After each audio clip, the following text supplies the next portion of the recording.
خليني الاول احكي لكم اول حاجه.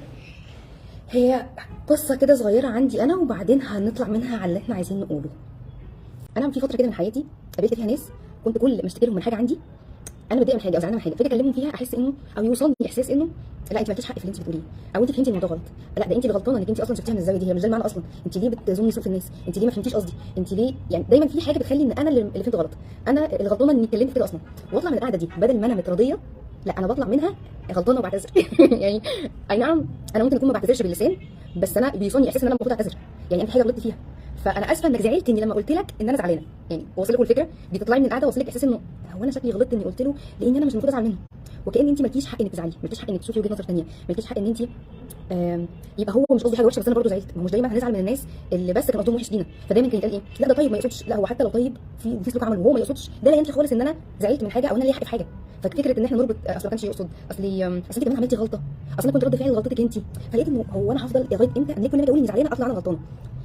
مرت سنين وانا عندي حاجه جوايا كده مشكله تجاه انه لما اجي اشتكي للناس او لما اجي اشتكي من حد، وبعدين انا بطبعي ما بسيبش علاقاتي مع الناس، او بكون مثلا مش عارفه اتواصل مع حد عادي، لا بلاقي نفسي دماغي دي شغاله مكنه كده، بجرب حاجات، بختبر حاجه، بحلل حاجه، براجع نفسي، فانا لقيت نفسي بعد فتره بعد كام سنه لا الناس دي انا بعرف اشتكي لهم عادي، ايه ده هو هم ما اتغيروش ولا مين اللي اتغير هم ولا انا؟ طب ليه بعرف اشتكي لهم مع ان هم نفس الناس ما كنتش عارفه اشتكي لهم، كنت كل ما اروح لهم الاقي انه يا ريتني ما عملت كده او ما اترددتش ما ارتحتش مش مرتاح، يعني كانه ما تعمليش كده تاني. فلقيت انه هو ازاي فجاه الناس دي انا بقيت عارفه اشتكي لهم وعارفه اعبر عن مشاعري ليهم وعارفه اقول لهم اني زعلت واني ما عجبنيش واني ما حبيتش واني كنت محتاجه وان انا عايزه كذا وان انا بحب كل حاجه تبقى عامله كده، وايه اسمع منهم كمان، وبقت علاقتنا مختلفه خالص، مع ان انا اسمع ان الناس اللي مش بيحتووك هم هيفضلوا طول عمرهم ما بيعرفوش يحتووك، الناس اللي مش شبهك هيفضلوا طول عمرهم مش شبهك، اصل دول مش شبهك ابعد عنهم بقى. وانا كان دايما جوايا احساس انه لا هو ليه دايما اللي مش شبهي ابعد عنه، ليه ما ذاكرهوش، ليه ما افهموش، ليه ما اتعرفش عليه، ليه ما نقولش مع بعض لغايه ما نعرف ازاي نتواصل مع بعض. فكانت فكره انه انت بتتواصلي او بتأوحي في التواصل وبتحاولي تتعلمي او تتعرفي عليهم اكتر، ده عشان انت مش عايزه تسيبيهم، عشان انت ما تعرفيش غيرهم، عشان انت خايفه تروحي لناس ثانيه، عشان انت خايفه تفقديهم، خايفه هم يسيبوكي. بس انا ورا الاصوات دي لا هو برده مش ده السبب، بس يعني انا بحب افصص الناس، انا بحب افهم اللي قدامي، انا بحب اشوف نفسي في العلاقات، انا بحب اعرف كل حاجه ليها علاقه بالكلام مع الناس. فلقيت نفسي انا كنت في فتره مش كل ما اجي اشتكي لحد احس ان لا ما كانش ده اللي المفروض يحصل، وبعدين نفس الناس انا عارفه اتواصل معاهم، طب هي هم اللي اتغيروا ولا انا؟ طب لو في تغيير حصل التغيير ده منهم ولا مني؟ طب انا لو عايزه اعمل كده مع الناس الثانيه ايه اللي انا عملته معاهم عشان اعرف اعمله مع غيرهم؟ وهل هو ليه علاقه بيا انا بس فهعرف اعمله مع غيرهم فعلاقاتي كلها تبقى كويسه بقى، ولا هم اللي اتغيروا وتحسنوا مش انا؟ فبدات اشوف هو ايه اللي حصل، او انا ببص على الناس ازاي، والنظره اللي ببص بيها دي عملت اختلاف ازاي في علاقاتي، عملت اختلاف ازاي في طريقه تواصلي مع الناس، في نظرتي ليهم. ومن هنا لقيت ان انا لا انا في رؤيه معينه ببص بيها على البني ادمين، بسمع اصوات حواليا يتقال فيها مش المفروض تعملي كده في العلاقات، العلاقه اللي كذا سيبيها، العلاقه اللي كذا ابعدي عنها، وانا نفسي طويل في العلاقات مش عارفه اجيب النفس ده منين، ويقولوا لي مثلا انت مثلا يعني لا انا كان زماني مش من زمان، اقول لهم امشي من زمان ليه؟ ما هو ما تفكوا وتركبوا في العلاقه لغايه ما تعرفوا تتواصلوا ازاي، ما تروحوا تيجوا وتتخانقوا وتتصالحوا وتعبروا، بحس ان العلاقات دي عالم، يعني ماتش كوره كده ننزل نلعب ونرجع ونخسر ونكسب لغايه ما نعرف هي بتتلعب منين. فاول حاجه عايزه اقولها لكم انه ما كانش سهل انه ابقى بخاف اشتكي وبعدين ابقى بعرف اشتكي، فالنهارده هكلمكم هو انا لقيت ايه بقى وازاي فعلا بقيت اعرف اشتكي ويعني ايه شكوى ولا شكوى بس.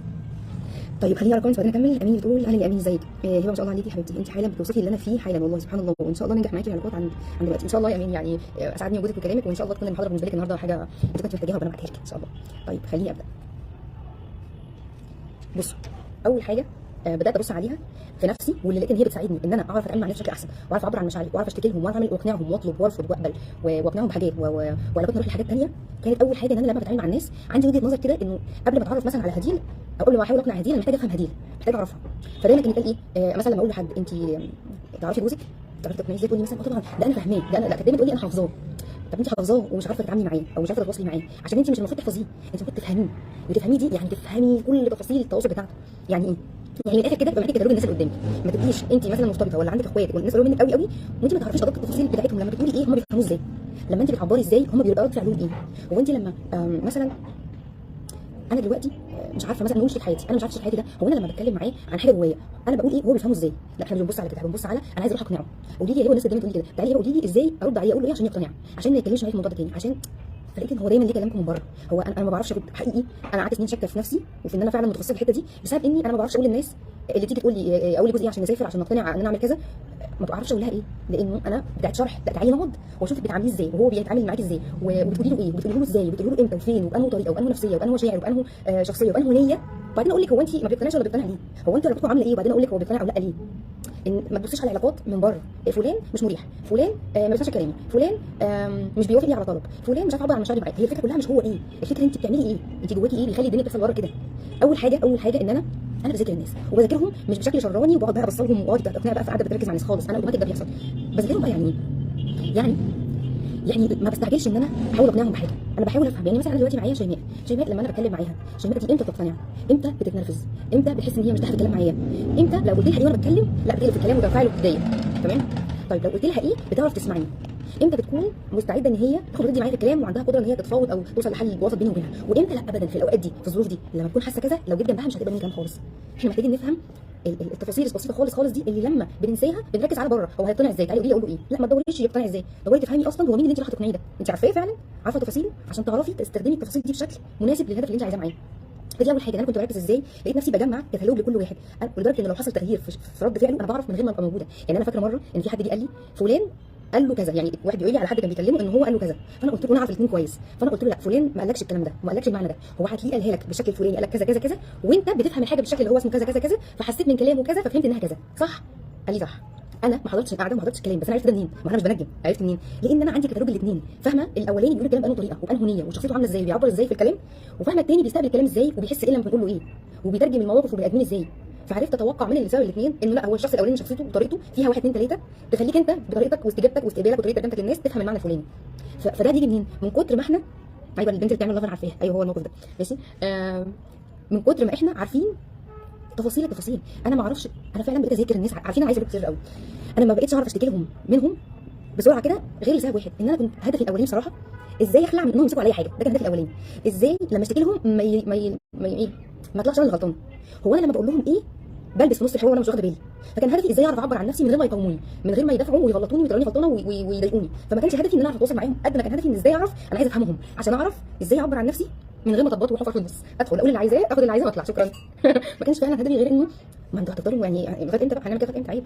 بس فده كان هدفي الاولاني. فلو هقول لكم من ده حاجه، ركزي انك تعرفي الكتالوج بتاع الناس اللي بتتعاملي معاها، نفسيتهم، امتى بيبقوا مستعدين وامتى لا، طريقه كلامهم، امتى لما بقول لهم. يعني مثلا في حد لما انا بقول له كلمه معينه في نص الحوار هو هنا بيقلب خلاص، انت جبتي له كلمه بتعمله تريجر، جبتي له كلمه هتضايقه، فالكلمه دي بسببها الحوار كله هيبوظ وهيفرق سكه ثانيه وهنقعد نتخانق ومش هنفهم بعض وهنسيب الحوار كله ونمسك الكلمه اللي اتقالت. ليه؟ لان انت وانت بتتعاملي معاه ما خدتيش بالك انه لو انا لما بقول له الكلمه دي لا في تريجر هنا، في حاجه بتضايقه، فالحوار بيحصل فيه انفعال ومش ده اللي انا عايزاه. فلما اكون بعد كده عايزه اتكلم معاه انا مش هقول الكلمه الفلانيه، مش هعدي على التريجر اللي جواه الفلاني علشان الحوار يمشي بسهوله ونعوم اكتر. ما بقاش عارفه ان ده بيضايقه واستخدمه في الحوار وبعدين ارجع اقول ده هو منفعل لي فجاه. احنا كنا بنتكلم في هنا وديك هنا، ما انا كلامي ليه تاثير. كنت دايما اقول لحد انت مؤثره، فما تلغيش تاثيرك في تواصلك مع الناس، ما تنسيش تاثير كلامك وتاثير نيتك وتاثير طريقه تعبيرك وتاثير نظرتك وتاثير صوتك وتاثير هدفك من العلاقات والتواصل فيها. كل ده بيأثر على الحوار. لو انت فاكره انه بس الطرف الثاني هو اللي بيتحكم في العلاقه تبقي انت مش مفعله مساحه تاثيرك، انت مش مصدقه المساحه دي، فمش بتعبري من خلالها، مش بتعبري وانت حاسه انك موجوده في العلاقه دي وانك مؤثره وانك عندك مساحه تقدر تغير حاجات كتير بسهوله وبنعومه من غير ولا فرق ولا معافره بره ولا شد وجذب ولا الحاجات اللي اتعودنا انه ده العادي بتاع العلاقات بتاعتنا. تمام. طيب خليني اقول حاجه، لو حد عنده اي حاجه في اللي انا بقوله كلموني، قولوا كتير على الروعه اللي بتقوليها يا هبه، واللي حاسه انك لسه هتقولي يا حبيبتي يا شيماء منوراني وعايزاكي تفضلي موجوده معانا على طول. طيب هو الكلام بينط ليه؟ انت هو الكلام بينط ده رسمي يعني. انت الخصم والحكم، ده اللي وصلني من عنوان. انت الخصم والحكم. طيب خلينا نكمل ونشوف هي كده فعلا ولا لا. هو بص حقيقي معلش انا بعتذر، انا مش عارفه الكلام بينط. طيب ايوه اماني بتقولي بالظبط، انا بتقال لي كده انت مستمره وباقيه ليه على ناس بتوجعك ومعاملتي وحش وبيستغلوكي، ومكانك كنت سبتهم، وانا كنت بخاف اشتكي وبقيت بشتكي فعلا، بس الناس بتكذبني في شكاوي انا فاتقه فيها فعلا ومش حد واحد، الناس مش بتصدقني حتى لما بحلف وبحاول ابعد بس مش عارفه. اوه ايوه هي دي تفاصيل العلاقات يا جماعه. انا بيتقال لي كذا بس انا بعمل كذا ومش الصح. هي كده فعلا يا امين. انت دايما حتى لو عندك حتى جواكي فاهم وعارف ايه وعايز ايه، هيبقى في اصوات بره بتقول العكس. طب امشي مع ده ولا امشي مع ده؟ طب هو ده فعلا بيستغلوني وبيعملوني وحش امشي، ولا هي ليها تفسير تاني؟ عشان كده اكتر حد بيبقى عارف يقول هو صاحب الموضوع نفسه. ولما بيطلب مساعده الانسان برضه بيبقى مش عارف يشوف كويس، لما بيطلب مساعده بتبقى مخصصه على مقاسه هو عشان نعرف حالتك انت، هي معامله وحشه محتاج ما تقبلهاش، ولا الناس محتاج تسيبها، ولا تغيير من عندك محتاج تعمله. هبه كانها سمعانه وانا بحكي لك عن مشكلتي. اماني بتقول ياسمين اوكي طب كويس حلو قوي منورين. طيب فاهمين قصدي؟ يعني عايزاكم تتابعوني لان انا بحب التفاعل، فقولوا لي معاكي تمام اعملوا اي حاجه توصلي ان في ناس موجوده تمام، وانا شايفاكم وحاسه انكم موجودين حقيقي وصلني الاحساس ده، بس احب برضه التفاعل. طيب قولوا لي. طيب احنا وصلنا لغايه الكتالوج، ما تستهونوش بالكتالوج يا جماعه، الطريقه اللي ببصوا بيها على الناس. هديكم مثال حلو قوي. في 2017 انا كنت اول مره اسافر، انا من اسكندريه وكنت اول مره اسافر القاهره، وما كانش عندنا في البيت حاجه اسمها ان في حد فينا بيسافر لوحده كاولاد يعني تمام. وحتى ما كنتش اعرف هو انا لو قلت لماما وبابا هيوافقوا ولا لا، يعني ما اعرفش، ما بيقولوا الفكره ما بيقولهاش من كتر ما احنا ما فيش كلام على السفر اصلا. المهم انا برضه كنت عامله حسابي ان ممكن يعني بما ان ما حدش بيسافر عندنا فممكن ما يوافقوش يعترضوا يعني. فقلت لبابا، طبعا ماما كانت موافقه كل حاجه، ماما كانت معايا في التراك وفاهمه كل الدنيا بتحصل فيها ايه. فبابا كنت رايحه اقول له انا هسافر واول مره كده. فانا عملت ايه؟ هقول لكم القصه دي علشان نشوف حته الكتالوج بتفرق ازاي. طيب فانا رحت قلت لبابا، اولا بابا شخص بيحب يعرف التفاصيل بوضوح من قبلها فتره، ما بيحبش مفاجآت، ما بيحبش كلمه يعني هناك هبقى اقول لك طب هسافر ولا هيحصل مش هيحصل ايه وهناك هقول لك لا، مش حاجه اسمها انه تسيبيني كده في الهوا وتقولي لي هسافر وزي ما تيجي هتصرف من هناك. لا، هو هيقلق جدا. فهو بيطمن، محتاج اول حاجه يطمن ومحتاج يعرف ويلاقي ان التفاصيل واضحه ومحدده ليها بدايه وليها نهايه، تمام؟ مفيش حاجه في الهوا. فانا دخلت قلت له ان انا عايزه اسافر القاهره عشان في كورس عايزه احضره هناك، وانه الكورس ده في المكان الفلاني في المنطقه الفلانيه يوم كذا في الاسبوع، كل يوم جمعه مثلا من الساعه 10 الصبح للساعه كذا 4 العصر او 5. هسافر، هصحى الساعه كذا، هنزل الساعه كذا، هركب من الموقف الفلاني اللي جنبنا، هاخد عربيه رمسيس، هنزل في رمسيس طبعا، هاخد المترو هينزلني في المنطقه الفلانيه، هاخد هناك من هناك تاكسي هيوديني مكان الكورس مدته كذا لمده كام يوم في الاسبوع، يعني مره كل اسبوع. بخلص من هناك الساعه كذا، هاخد الميكروباص تاني ويرجعني رمسيس، ومن رمسيس هياخد اول تاكسي هيرجعني رمسيس، ومن هناك هرجع هختار هركب عربيات الاسكندريه وهنزل هنا عندنا وهركب. مش المهم ايه، فاهمين قصدي؟ هو عاوز يطمن ان انا هعرف اتصرف وان انا هعرف اتعامل وان انا عارفه انا رايحه فين وعارفه انا هعمل ايه هناك وعارفه المكان، ولو انا تهت هناك هل في حد معايا، انا مش لوحدي، وهكلمك لو احتجت حاجه، ومعايا رصيد ومعايا فلوس ولابسه كويس ومتدفيه فاهمين قصدي؟ القعده دي بابا طبعه ان هو لو معترض هيعترض، لو وافق هيسكت، ممكن ما يقولش ان هو موافق وماشي ويشجع، بس في اللحظه دي هو الموافقه بتاعته ان هو هيسكت، فهو سكت. وبعدين سافرت والدنيا مشيت كويس. لو انا ما اعرفش هو بيقلق هو محتاج ايه علشان يقتنع، هقول له تفاصيل هو مش عايزها فمش هتفرق معاه، فبالتالي هو مش هيوافق. يعني مثلا ممكن اقول له ان انه مثلا ايه، ان المدرب اللي هيعمل الكورس ده حد شاطر قوي والكورس ده انا محتاجاه قوي وهيفرق معايا قوي وعايزاه عشان كذا وكل اصحابي بيقولوا كذا. التفاصيل دي ما بتفرقش معاه، هو مش فارق معاه المدرب شاطر ولا لا، هو طالما انت مقتنعه بيه وعايزه تروحي شاطره في فايده روحي. هو اللي يفرق معاه انت هتبقى في امان ولا لا، انت عارفه تتصرفي تتعاملي ولا لا. فانا لو انا مش فاهماه هبيع له الموضوع بتفاصيل ثانيه خالص، هو مش دي اللي هتخليه يوافق. وممكن اروح اقول له تفاصيل ثانيه تخليه يقلق اكتر، عكس ما انا مش عارفه ان هو عاوز يطمن، فمش هقول له الحاجات اللي تطمنه، وممكن اقول له حاجات من اللي هتقلقه. فهيعمل ايه؟ هيبقى بدل ما هيقول لي اوكي هيقول لي لا. كل واحده فينا بقى عندها نفس الفكره كده، هي لو فاهمه التفاصيل هتعرف تقول ايه بناء على الكتالوج اللي معاها. فتيجي واحده تقول لي قولي لي اقنعه بايه، لا هو كتالوجه معاكي انت مش معايا انا، واللي كان المفروض يذاكر الكتالوج ده يبقى عارفه وفاهمه ومدركه هو انت، لانه ده منه اللي هتطلعي وقت الامتحان وتجاوبي. انت عايزه تقنعيه صفحه الشخصيه بتاعتك كلها معاكي صح، طلعي من هنا وشوفي هو بيقتنع من ايه، هو بينفعل من ايه، هو بيحب من ايه، هو بيختار امتى، هو بيحبش كذا ليه، هو بيحبش ايه، هو بيقلق من ايه في السفر لو انت عايزه تسافري، هو بيحب انك تسافري عشان ايه، بيحب اصلا تسافري ليه، واحده عايزه تقنع بابا ان هو يسافر ولا جوزها ان هي تعمل كذا، هو ايه اللي يخليه هو يوافق على اللي انت عايزاه. مش فكره ان انا اقول له ايه الكتالوج بتاع هو بيتحرك ازاي او بيعوز لك ايه او بيطمن عليكي امتى، ده معاكي انت مش معايا انا. فانا ككوتش مش هقول لك تقنعي جوزك ازاي، بس هقدر اعرفك ازاي تفهميه وازاي تعملي الكتالوج اللي يساعدك ان انت تعرفي تتعاملي معاه. وصل لكم الفكره؟ بقى معايا كده وقولي لي بقى وصل لكم الفكره ولا لا.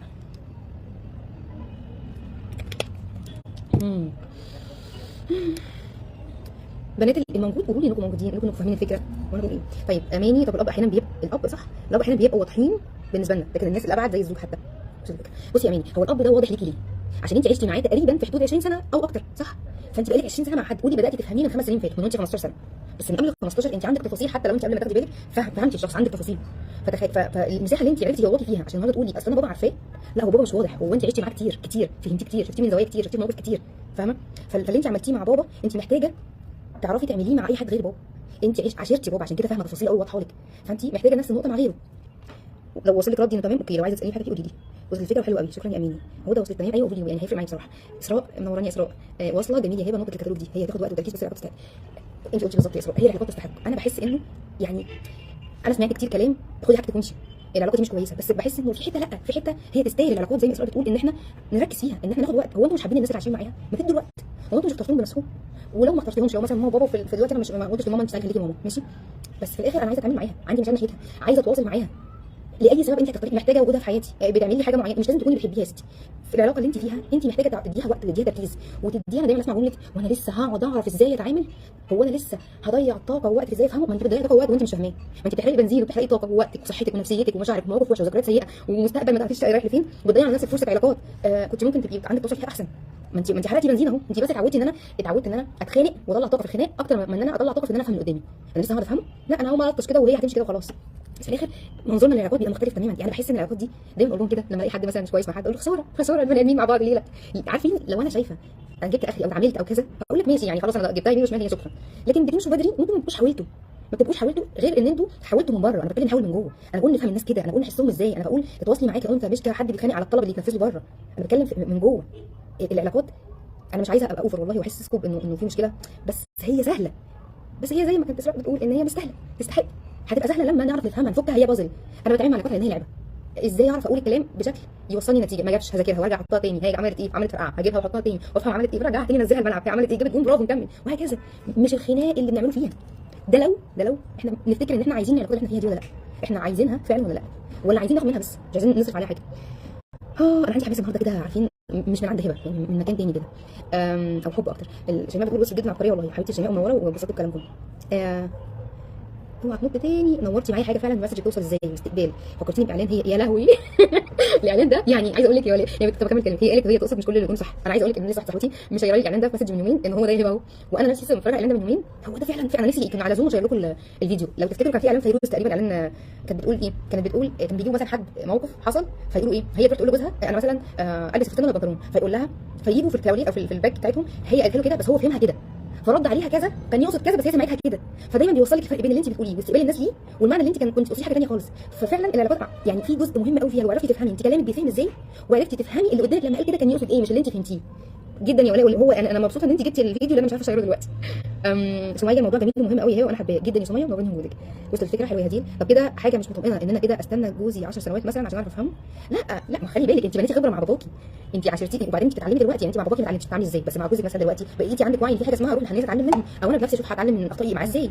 فانت عندك خبره من باباكي ومن معاملتك مع اي راجل غيره، وعندك خبره من الحاجات اللي اتعلمتيها على مدار السنين اللي فاتت مع جوزك مثلا، وعندك معلومات تقدري توصلي لها دلوقتي تتعلميها من حد تفرق معاكي وتنجز معاكي اكتر ما تستني تجيبي انت بنفسك الخبره من باباكي او من اي معاملات بتعمليها، فاهماني؟ فلا ما تقلقيش، مش لازم تستني 10 ثواني، ممكن تستني 10 دقايق بس نكمل كلامنا هتلاقي في حاجه حصلت.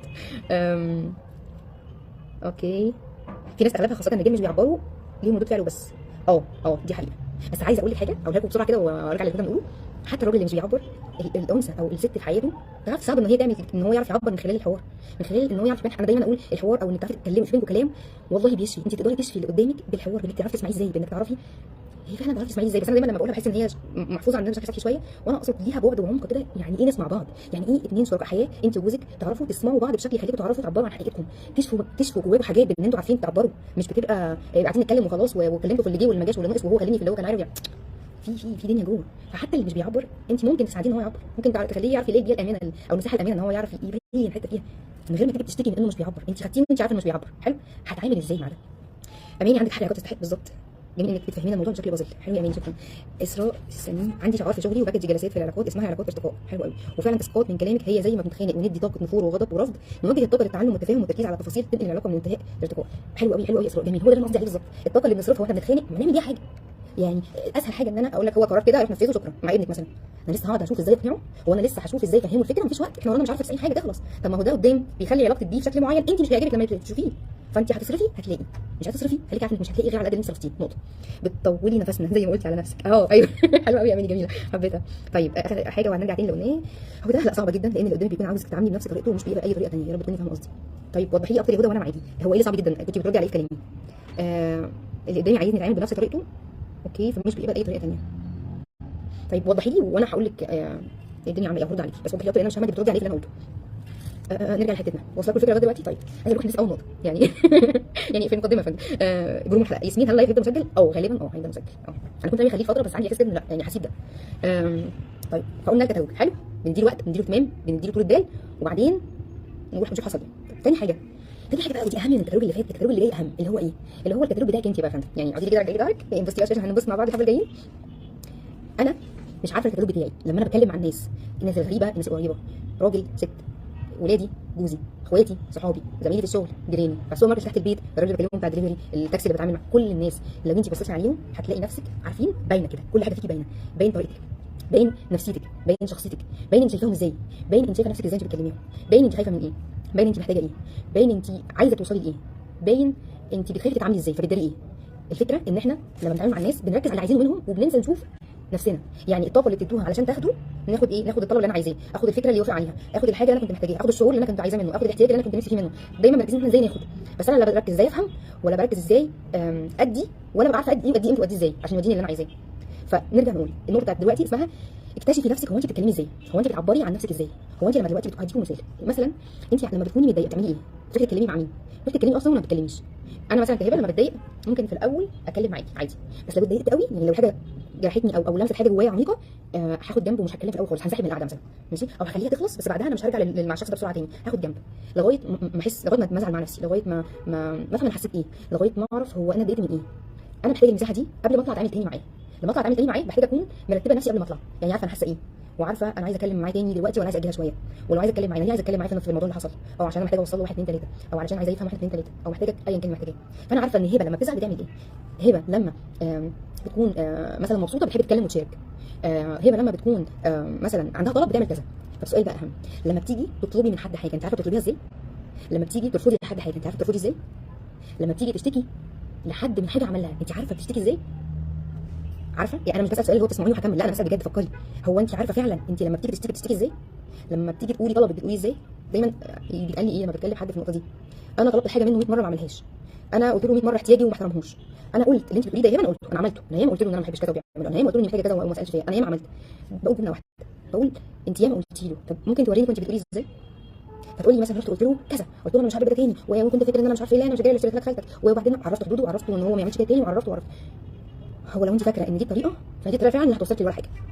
لو انت فاكره ان دي الطريقه فهي فعلا دي الطريقه اللي هتوصلك للنتيجه اللي انت عليها النهارده ومضايقاكي. فمش اي ما اسمهاش انا قلت له، لا، قدام هقول لكم كمان شويه كمان هو يعني ايه قلت له دي، اللي احنا بنقول ايه، انا عملت اللي عليا وقلت له، لا انا عرفته، انت فاكره ان انا ما عرفتوش، لا انا عرفته. عرفتيه امتى وازاي بنفسيه ايه؟ عرفتيه عشان ايه؟ عرفتيه بنيتك ايه؟ كان هدفك ايه منها؟ فمش اي فنرجع للحته بتاعتنا.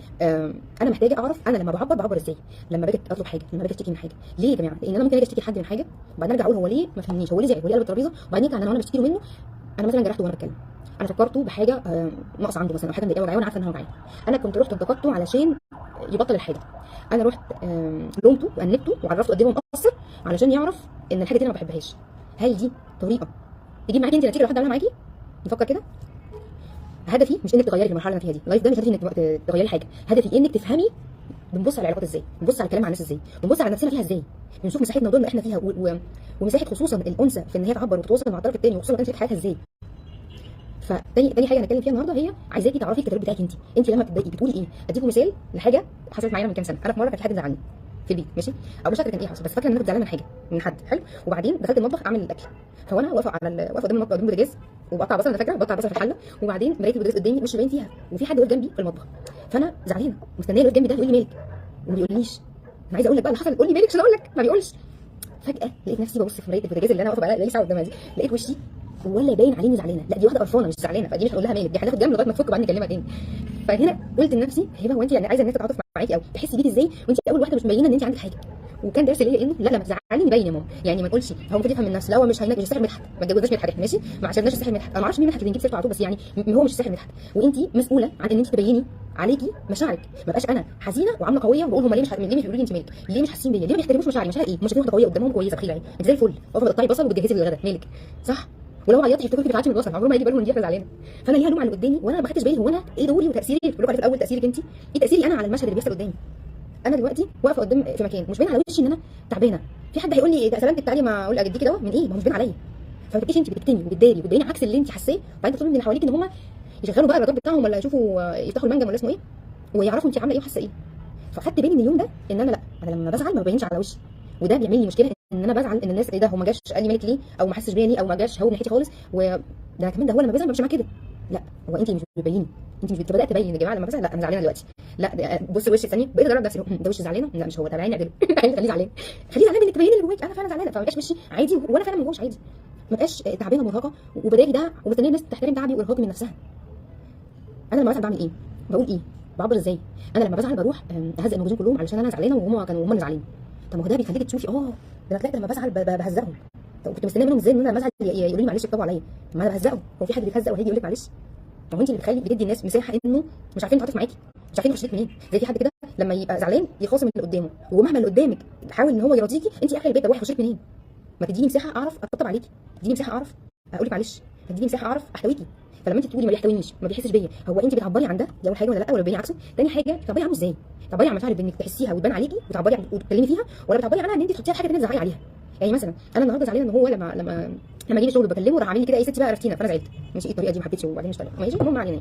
طيب بدل ما اكلمه كلنا في اللي حصل فرحت ساكته، مش عايز اشتكي له بقى، مش علينا كده، مش عليا غم، مش عليا سجاير من الشغل وقرفتني ولا هي قرفتني اصلا طول عمرها، عشان ما يقولش عليا اي حاجه. حلو، فسكت وسكت وسكت وانا مش عارفه اقول له وعايزه اقول له ومتضايقه ازاي يقول لي كده. فرحت عامله ايه؟ رحت باصه كده، انا مش هينفع اعبر عن مشاعري. الكوبايه دي، فنجان القهوه ده لما اتشرب ما شالش مكانه ليه؟ الهدوم دي مش انا قلت 100 مره كل واحد يعلق هدومه مكانها؟ هو انا كل حاجه اعملها بنفسي؟ يعني سيبك كل بنفسي؟ طبعا مش هقول ان دي لا لا مش هقول. ماشي، انت ليه قلتي الحاجات دي؟ انت طلعتي عبرتي عن مشاعرك اللي انت عايزه تعبري عنها، بس على هيئه حاجه انت شايفه عقلك شايف ان دي ينفع انفعل فيها، انما ما ينفعش انفعل واقول اني متضايقه، ما ينفعش اعبر عن ان انا زعلانه كده بيور مشاعري تطلع على الوش كده انا زعلانه، لا لازم ابين ان انا الكوبايه ما اتعدلتش، الحاجه مش موجوده، اللي اسمها يقول عليه ده ما حصلش، انتوا ليه ما تسمعوش الكلام؟ طب هقول لكم حاجه، الكوبايه اتشالت والهدوم اتعلقت وبتتروق وجابوا لك واحده نظفت لك البق قاموا مسحوا الغراب بلسانهم، ماشي، وبعدين لسه متضايقه، مش مستريحه، هدور على حاجه ثانيه تتكلمي فيها. ليه؟ لان انت زعلانه ومش بتقولي ومش بتعبري، ومش بتعبري دي لنفسك اول واحده، انت مش بتقولي لنفسك ان انت زعلانه، مش بتقولي لنفسك ان انت خرجتي، مش بتقولي لنفسك ان انت حرق دمك، مش بتقولي لنفسك ان انت تعبت، مش بتقولي لنفسك ان انت اتكسفتي من اللي حصل، ان ده معناه بالنسبه لك كذا وكذا وكذا. دايما الناس بتفتكر عبري رايحين لابسين في اللي قدامهم، انا قلت له وما عجبوش ليه؟ ما هو انت قبل ما تقولي له انت قلتي لنفسك ان انت زعلانه، ادي نفسك المساحه ان الزعلانه دي بتقعد تشرب فنجان قهوه مثلا هي حزينه شويه، وبعدين تقومي تتخانقي مع الناس تقول لهم ان هي زعلانه مثلا، ولا بدل ما تسمعي مشاعرك انفعلتي ورحتي حطيتيها في حاجه، شكرا ان شاء الله يخليكي ويبارك فيكي، ماشي شكرا، حلو، ورحتي رايحه مزعقه عليها. فهمتوا قصدي؟ مش قصدي بس في مشاعري بقى، قصدي انك تعملي الكتالوج بتاعك، تبقي عارفه انا لما بعبر عن مشاعري بعبر بشكل فلاني، انا ما بعبرش عن شكل طلعت ما بعبرش عن مشاعري اصلا، انا ببين عكس اللي انا حاساه، فاللي قدامي بيفهم ان انا كويسه فما بيدينيش تعاطف. فهمت بقى ليه انا بيحصل لي كذا كذا؟ عشان انا بعمل كذا. قبل ما اروح اقول انا عايزه اقنع حد، انا عايزه اعبر، انا عايزه اشتكي، انا محتاجه افهم هو انا بشتكي ازاي، هو انا بتعامل مع المشاعر ازاي، هي فكره الشكوى دي نفسها انا قبلها، ولا انا نفسي شايفه ان المفروض ما اشتكيش علشان ما ابقاش وحشه، ما ابقاش نكديه، ما ابقاش غم، وعشان مش فاضيه، وعشان ورايا حاجات، وبعدين احنا لسه هنقعد نتخانق مفيش وقت نشوف اعلان الغسيل. وصل لكم الفكره؟ انا حاسه ان انتوا نمتوا مع انكم شكلكم قدامي موجود، نمتوا ولا سرحتوا ولا بتفكروا ولا ايه؟ انا ما اشربش ميه في حياتي ابدا وما اكبش على نفسي، عارفين انا برتاح لما اكب على نفسي، والله مش بهزر، انا فعلا يعني عايزاني اكون مستمتعه وانا بشرب ميه، خليني اشربها واكب على هدومي والله عايز ان انا وغمض عيني وهو مزاج كده عندي اشرب ميه، بس مش هكب دلوقتي، استنى انا كبيت برضه هنا نفسي بحب اشرب كده هنكب على نفسي. اوقات مثلا اعمل ايه؟ اوقات في الصيف مثلا من كام سنه سمعتها مره واحده بصراحه بس عجبتني، جبت البطيخ وشلته من الطبق وحطيته على الرخامه وقربت كده شكلي من الرخامه عشان ما اكبش حاجه على السجاد، وكلت براحه راحتي، كنت مستمتعه في اللقطه دي اللي هو ايه، ماما بتقول لي مش في طبق، قلت لها هناك اهو وكملت اكل ما انا شايفاه لو عايزه اكل فيه كنت كلت، انا عايزه اكل من غيره، انا عايزه ابهدل شويه. عارفين لما حد يكون يشرب مثلا، عارفين ونيس لما كان بياكل المانجا، مش عارفه تعرفوه ولا لا، انا بحب الجو ده قوي بس بصراحه مش بحبه على طول، يعني ما بعملش كده على طول عشان ما اضحكش عليكم، بس في اوقات كده بتجيلي انا عايزه احك دلوقتي، انا عايزه الغوص كده، شايفه ايه العلاقه بتاعت ده؟ بس تمام. المشكله بقى اللي قدامي عنده المشكله بقى لو اللي قدامي عنده خوف معينه وبترجم الهجوم في تصرفاته، اوكي، وانا ما عنديش ادوات اللي اطمنه الا حسن ظني الا حسن ظني بالله، وده بالنسبه له شيء مش واقعي او ملموس، اوكي، انت الشخص ده هو عنده مخاوف وفي نفس الوقت منطقي عايز حاجات الماديه ملموسه، صح؟ بصي ممكن تطمنيه ولا بحاجات قديمه حصلت، يعني فاكر لما انا رحت في الحته الفلانيه وعرفت اتعامل وتصرفت في كذا وكذا وكذا، فتدي له الثقه في ان انت ده دليل او دي حاجه تطمنه، مش لازم تجاه الموقف اللي انت رايحه لسه، ممكن في الهيستوري بتاعكم انه مريتي بمواقف انت اتعاملتي فيها وعرفتي تتصرفي، ممكن انه مش عارفه احدد بالظبط اللي جاي انا ممكن ايه اللي يطمنه وانا رايحه اعمله، بس ممكن اجيب حاجه شبهها حصلت لي قبل كده، او حاجه ثانيه ممكن استخدمها في وقتها لو اتزنقت، مش عارفه بالظبط هيحصل ايه هناك، ما عنديش ادوات دلوقتي بس عندي حاجه شبيهه ليها، مش لازم على نفس الدرجه بس يعني في الخط بتاعها، ممكن تفيدني قوي من اللي فات. فكري بيه يبقى نسي. انا فين؟ انا هنا. اقصد العلاقات هدى، يا رب افهمك المره دي. هدى بتقول اقصد العلاقات، بتقولي انها سهله، لا صعبه ومرهقه، مهما فهمت الكتالوج والله فعلا صعبه تعمل. بصي يا هدى انا مش بقول انها سهله من باب انه انتوا شايفينها صعبه ليه وهي سهله يا جماعه، لا انا قصدي سهله لما بنفهمها.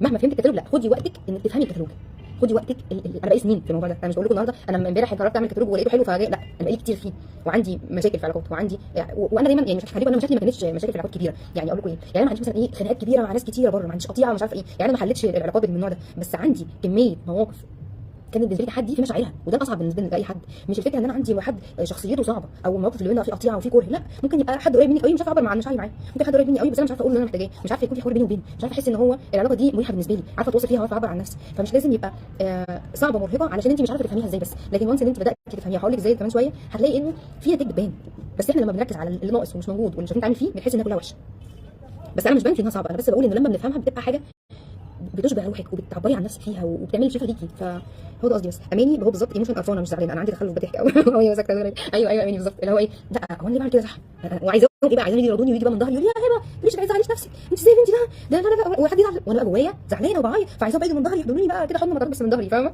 هو لا يعني مش طبيعي. هاجر معاكي اسراء لا مركزين حلو قوي، هدي معاكي اجر ايوه بالظبط حلو قوي، مبسوطه ان انتم موجودين بصراحه يعني فارقين معايا. النسكافيه بقى ايس كوفي حلو لغايه دلوقتي ماشيين كويس، ها؟ مرحله اللي احنا فيها يا جماعه مش مرحله ان انا اغير، مرحله ان انا اوعى اكون عندي وعي، هو انا بعمل ايه في العلاقات، بعبر ازاي، بقول ايه، بقوله ازاي، بوصل اللي قدامي مشاعر ايه في كلامي، مرحله الوعي بنفسي وكلامي وطريقتي في التعبير، هو ده هدفك. حطي كده هدف معاكي الفتره اللي جايه. انا عايز اخد بالي هو انا لما باجي اقول كل حاجه مع اي حد بقولها ازاي، ببقى حاسه ايه، ببقى هدفي منها ايه، انا ليه عايزه اقنع فلان بالحاجه الفلانيه. طب لما بروح اقنعه بقول له ايه، بقول له ازاي، وهقول لكم يعني كام حاجه كده في الاخر هيساعدوكم قوي ان انتوا تحددوا الكلام ده اكتر يعني. طيب اول حاجه اقولها لكم، او يعني تبس كنت كده، ما تحاوليش توصلي لنتائج من بره قبل ما تفهمي وتتعرفي على العالم اللي جواكي، لان اي محاوله انك تاخدي نتائج من بره، ان انا يقتنع يقبل مش عارفه نروح نيجي اني اخد منه واعمل معاه، لو انت مش فاهمه اللي جوه هتعمليها بصعوبه. وخليني اقول لكم حاجه انا سعيده ان انا اقولها دلوقتي لان انا عمري ما قلتها. انا دايما كنت بشوف انه انا ما بعرفش اقول لحد يرد ازاي بسرعه، انا بعرف ارد بسرعه بس ما بعرفش اقول علمك انت ازاي تردي انت على حاجه وتاخدي حقك والكلام ده. ودايما بقول ان انا يبقى ده شكلي انا مش شاطره بقى عشان كده مش عارفه اقول ده، بس اكتشفت ان انا بتاعت جوه، انا بتاعت الجزء الفيمينين اللي جواكي اللي انت بتتحركي من عنده، واللي على اساسه بتبقي انت واحده عندك رؤيه للبني ادمين، وعارفه ازاي تتواصلي معاهم، وعارفه ازاي تعبري عن نفسك معاهم، وعارفه ازاي تشفي بوجودك، وعارفه ازاي عارفه قيمه كلامك، وعارفه قيمه سكوتك، وعارفه قيمه نظرتك، وعارفه قيمه طبطبتك، وعارفه قيمه لمسه ايدك، وعارفه قيمه احساسك بالكلام وهو بيطلع من بقك دلوقتي، وعارفه قيمه وجودك في علاقه مع حد، وعارفه قد ايه انت ممكن. فاهمين؟ عشان كده كنت دايما، عشان كده لما اكتشفت انه انا ما بقولش لحد من بره، ما بحبش اقول لحد من بره يرد يقول ايه للناس، ودايما باخد اللي جوه عشان انا بحب الجزء الفيمينين اللي جوانا، وده اللي انا مهتمه من سنين ان انا اركز فيه، وده اللي بيعمل فرق. مش ده مش من بره يعني، نفسي احلف لكم باكتر حاجه موجوده انها مش من بره. بره ده عبيط ما بيعملش حاجه، مش عبيط يعني رفضوه مش رفضوه، بس مش هو ده كور، مش هو عبيط يعني سطحي، مش عبيط سطحي ده يعني نتيجته ضيقه قوي ومحدوده، انما العالم كله جواكي. التاثير اللي من بره، العلاقه اللي انت عايزه تكوني فيها هي بتبدا من جواكي، من الطريقه بتاعتك، من حكمتك انت، من وعيك بنفسك، من احساسك بيها، من تقديرك للتفاصيل. الست اللي انت نفسك تشوفيها هي واحده مش بس شطارتها انها بتعرف تطلب من بره وتقول اللي نفسها فيه، لا هي مليانه جوه، هي عارفه هي جواها ايه، عارفه تحس مشاعرها، عارفه تعبر عن نفسها من جوه، عارفه قيمه انها تروح تشتكي حد، هي مش رايحه تشتكي ان هي عايزه تاخد بس، لا هي عايزه تاخد وتحترم حقها انها تاخد، بس هي عارفه قيمه انها تروح تعبر لحد اصلا. ان انا اجي اقول لك انا جايه اخترتك انت عشان اعبر عن مشاعري ليك، دي حاجه غاليه اصلا، هي مقدراها في نفسها انها تروح تقول لحد انا هشتكي لك. مش فكره ان انا يا رب الاقي حد يسمعني، انا ببقى محتاجاه يسمعني، بس في نفس الوقت انا كلامي غالي، كلامي حلو، كلامي يعني مش غالي عشان كله حكمه، غالي عشان هو بتاعي، عشان تعبيري انا، عشان انا مقدره رحلتي، عشان انا مقدره كلي، فده بيبان في كلامك، بيبان في وانت بتروحي للناس. ما تدوريش على اقول ايه علشان يقتنع، عشان اجيب حقي، عشان ارد، عشان اخد اللي عايزاه. دوري على جواكي في الحته دي الاول، ازاي تفهمي اللي جواكي فتعرفي من بره تقنعي وتطلبي وتعرضي وتاخدي وتشرحي وتوصلي. افهمي هتعرفي، انا بقول لكم الحته دي انا كتبتها مع نفسي من شويه فعجبتني. افهمي هتعرفي تتحركي بمرونه وسهوله اكتر، افهمي نفسك وافهمي الطرف الثاني اللي قدامك، وهتعرفي تتعاملي معاه بشكل مريح وشبهك.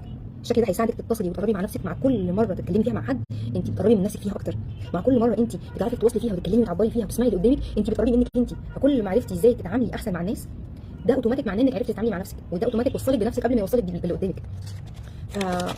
وحشتيني هبه منى، وانت كمان وحشتيني يا حبيبتي، نورتيني. طيب هقول لكم بقى حاجه تقفل بيها اللي احنا قلناه ده، ونخش في حاجه جديده، بس هي لعبه كده انا بحب اعملها قوي، وده انا بعمله سنين يعني من اول ما اخترعوني في الدنيا كده وانا بعمله تقريبا. دلوقتي انت عرفتي حاجات عنك وحاجات عنه، ان هو مثلا لما بيعبر بكذا بيجي يعبر عن مشاعره بيعمل 1 2 3، لما بيجي يكون غضبان بيعبر 1 2 3، لما بيكون عاوز كذا بيعمل كذا، لما بيكون مش عاوز كذا بيعمل كذا، لما بيقول كذا يبقى هو معناها عنده كده. وفهمتي ان انت كمان لما بتزعلي بتقولي كذا، ولما تيجي تنتقدي بتنتقدي بالطريقه الفلانيه، ولما بتيجي تقولي انك بتحبي بتعملي كذا، ولما تيجي تشتكي بتقولي كذا وبتقولي بالطريقه الفلانيه وبتبقي حاسه كذا فيه. فهمتي كل الحاجات دي؟ تعالي نلعب لعبه اللي انا قلته ده. جربي تعرفي حاجه عنك، اختاري حاجه واحده بس عرفتيها عنك وحاجه واحده انت عرفتيها عنه ووصليهم ببعض، وحاولي تجربيهم المره الجايه لما تتكلمي معاه. يعني مثلا انا عرفت عني ان انا لما بزعل مش بيبان عليا، وان انا بستنى اللي قدامي يحس بيا لوحده من نفسه، دي عرفتها عن نفسي صح. طيب عرفت عنه ان هو مش بيحب، لان هو بيحب الوضوح، بيحب ان هو يكون الحاجه مباشره، لما يكون عايز حاجه بيطلب مني مباشر كده ما يقعدش يلف ويدور. فعرفت عن شخصيته ان هو بيحب الوضوح. لو خدت الاثنين دول عرفت عن نفسي ان انا لما بزعل مش بيبان عليا، وعرفت عنه ان هو بيحب الوضوح، وحطيتهم مع بعض، والمره اللي جايه وانا بتكلم خدت بالي من الاثنين دول، يعني رحت بينت، بدات ابين على على وشي اللي انا حاساه جوايا، وفي نفس الوقت قلت اللي عندي بوضوح زي ما هو عاوز. جربي الاثنين دول مع بعض وقولي لي لما عملت كده حصل ايه تغيير، ايه التغيير اللي حصل في الحوار بتاعك. يعني لما بدات تبيني عليكي مشاعرك عكس ما كنت بتعملي، ولما بدات تتكلمي معاه بالطريقه اللي هو بيحب يستخدمها اللي هي الوضوح، واصل طريقه قلب الراجل لا مش معدته ماشي. حصل ايه؟ حصل مثلا ان انا عرفت، حسيت ان انا كنت مرتاحه اتكلم معاه اكتر. حلو. حصل ايه تاني؟ ابداي ادركي لما انا بنتبه في حاجه فيا وبتعامل بيها المره اللي جايه او بحسن فيها وبعدين بحطها في الحوار تاني مره الجايه تعمل تغيير شكله ايه. وانا لما عرفت عنه حاجه من غير ما اتضايق منها ولا احبها انا بجربها. يعني هو بيحب الوضوح المباشر، ممكن واحده تتضايق من الحته دي، لا هو ليه كده، انا مش عاجبني ان هو كده، ما تحبيها ولا تكرهيها، افهميه وتعاملي معاه شبهه. ما تحبيش الحاجه، لو مش عارفه تحبيها ما تحبيهاش، بس ما تكرهيهاش، ما تقفليش منها، هو كده وخلاص. يعني هو الشخص ده هو الشخص اللي بيحب الوضوح وبيحب المباشر. جربي تحطيهم على بعض وقولي لنفسك تعالي نجرب نحط دول على الاكله ونشوف ايه التغيير اللي هيحصل فيها، وشوفي اللي هيحصل ايه وارجعي اتفرجي عليه. ده انا لما عملت كده حصل كذا. جربي حاجه ثانيه عندك وحاجه ثانيه عنده، عارفيها عنك وعارفيها عنه، وخديهم اتعاملي بناء عليهم في الحوار اللي بعده، وشوفي لما اول مره اتعلمتي كذا، ثاني مره اتعلمتي كذا، ثالث مره اتعلمتي كذا، واستخدمتي دول بعد كده في الحوار، ايه مقدار التحسين او التغيير، مش التحسين، ايه مقدار التغيير اللي حصل في الحوار المره اللي بعدها، في القعده اللي اتكلمتي فيها المره اللي بعدها، في الشكوى اللي اشتكيتي فيها المره اللي بعدها، في الطريقه اللي طلبتي بيها الطلب بتاعك بعدها.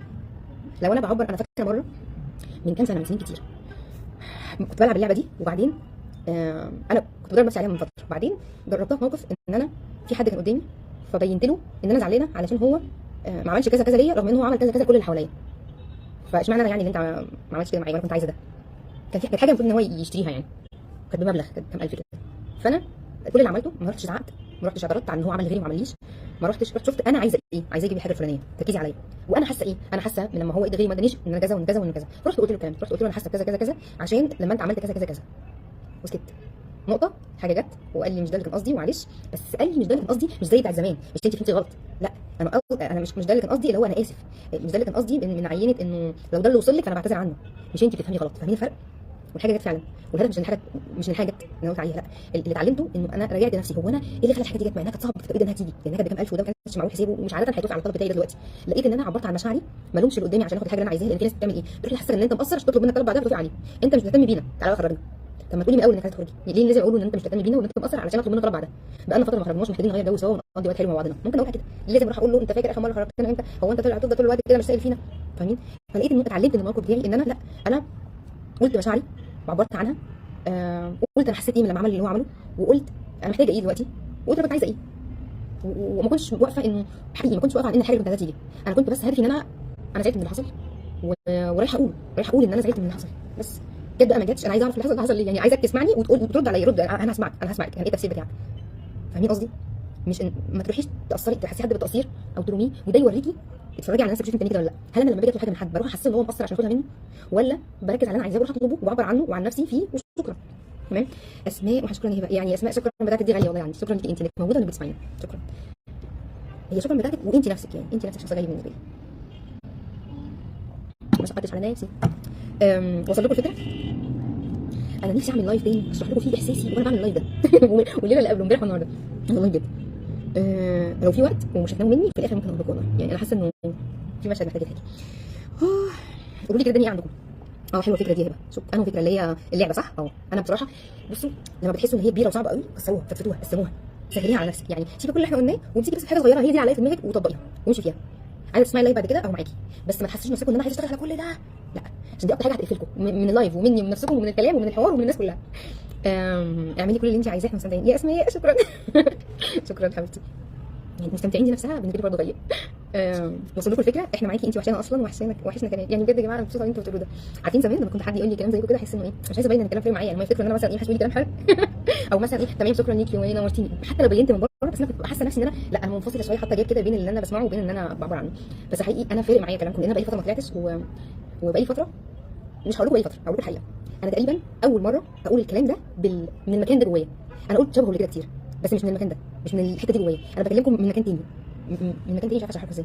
في مقام تاني بتكلم من عنده النهارده، مش بتكلم من عند هبه اللي عامله محاضره، اللي عامله لايف، اللي عندها بيزنس بتتكلم فيه عن، لا، عندي بيزنس وعندي لايف وعندي كل حاجه، بس مش من الزاويه دي، مش من المقام ده، مش من الحال ده. يعني اقول لكم برضه بصراحه تاني، انا النهارده قايمه من النوم حاسه ان انا فرحي النهارده، مش عايزه ابقى اوفر والله العظيم، قايمه من النوم حاسه ان انا عروسه، والنهارده فرحي، والنهارده هسليبريت بحاجه عندي وهعبر عنها وهتطلع، وكل شويه اقول لنفسي اعمل كده. انا فعلا سعيده النهارده وانا بتكلم علشان المقام التاني اللي انا كان نفسي اتكلم من عنده قبل كده، مش فكره الكلام نفسه، فكره المقام اللي بتكلم من عنده والتصديق اللي بتكلم من عنده والاحساس باللي انا بقوله لما بتكلم من عنده. فالحمد لله. زهره مبسوطين معاكي يا هبه والله، وانا كمان يا زهره سعيده، يعني انا لسه اقول لكم. اسراء طاقتك حلوه يا هبه وكلامك عميق رغم انبساطه ومهم. شكرا يا اسراء، شكرا. انت جميله يا هبه وكلامك من القلب فعلا، شكرا يا ولاء، شكرا شكرا شكرا. واصل احساسك، شكرا يا سميه. وصل لنا ده فيكي جمال، وصل لنا، شكرا يا هدي، شكرا امير، روحي عليكي، ربنا يفرحك يا رب، شكرا يا اسماء. الله. هاجر انت كنتي بالي طول اليوم وانا بجهز المحتوى النهارده، وكان من الحاجات اللي بتدعمني فيه، اللي بتقولي ايوه انت صح كملي، هي تصديقك انت لطاقه الانثى وتعبيرك عنها. اسراء علشان انت مفعله شخصيتك وكاريزمتك بنيت الحب. اسراء شكرا، يعني شكرا، بتقولي كلام حلو قوي، الحمد لله. انا النهارده كنت حاسه ان انا بعمل ده من مقام حب، مش من مقام يلا نعمل محاضره عشان الناس تيجي والحاجات اللي شبه كده، كنت بحب ده. هاجر مبروك عليكي المقام والمكان ده حبيبتي يا هاجر، يعني شكرا ليكي بجد، شكرا على ان انت بالتفاصيل بتاعتك. طيب ارجع لكم تاني، انا خدتكم سرحت، احنا عملنا ايه؟ 1 2 لا ماشي، انا كده طيب نرجع للموضوع بتاعنا. احنا موضوعنا اسمه ازاي تشتكي له منه، صح؟ بس هو سؤال، هي اسمها تشتكي له؟ يعني انا لو حد جاي يشتكي لي مني هحس ايه؟ هحس ان انا مش عاجباه وان هو معترض عليا وان هو غضبان. قولوا لي كده معايا ايه الجمل اللي بتحسوها من كلمه شكوى؟ ازاي تشتكي له منه؟ لو حد جه اشتكى لك منك، انا بيقول لك انا جاي اشتكي لك منك، انتوا هتحسوا ايه في طاقه الكلمه نفسها؟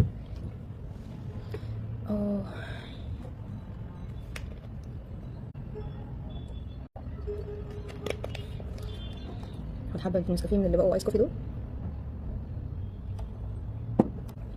غضبان مني صح؟ مشاكل بالظبط، مش متقبلني، غلطان ومقصر، ايوه فاهمين قصدي؟ طيب اصرار، رفض، متضايق، مفيش تناغم وانسجام، في نفور، بالظبط هو ده كده، هو ده بالظبط. ففكره من الاساس ازاي اشتكي له منه، هي انا مش المفروض اشتكي لحد منه، امال اعمل ايه؟ بص اشتكي له منه يعني انا مركزه عليه، لكن دفاع وهجوم بالظبط يا هاجر، اني مقصره نور بالظبط، انتقاد ايوه، بصوا احساس الكلمه انا مش عاجباه بقى وجاي يطلع عوضه مثلا يا زهره بالظبط، فاهمين قصدي؟ حلو قوي كلامكم. اشتكي له منه معناها ان انا مركزه عليه، انا جاي اشتكي له منه، جبت سيرتي؟ لا، ركزي على مين؟ عليه هو، انما انا لا، انا في السيف سايد ما عملتش حاجه. انما انا عايزه ابدلها بقى، هي اني انا رايحه اعبر عن نفسي معاه، رايحه اتكلم معاه، رايحه اعبر عن مشاعري معاه، رايحه اوصل له انا شفتها ازاي، رايحه اشوف انا، خدت بالكم في كلامي كميه الانا، انا اللي هي ايه؟ ان انا مركزه على نفسي، انا عايزه اروح اتكلم علشان حاجه تخصني، علاقتنا مثلا اللي انا طرف فيها، مشاعري، احتياجاتي، زعلي، فرحتي، حبي، اي حاجه تخصني. في الشكوى انا طاقتي كلها ايه؟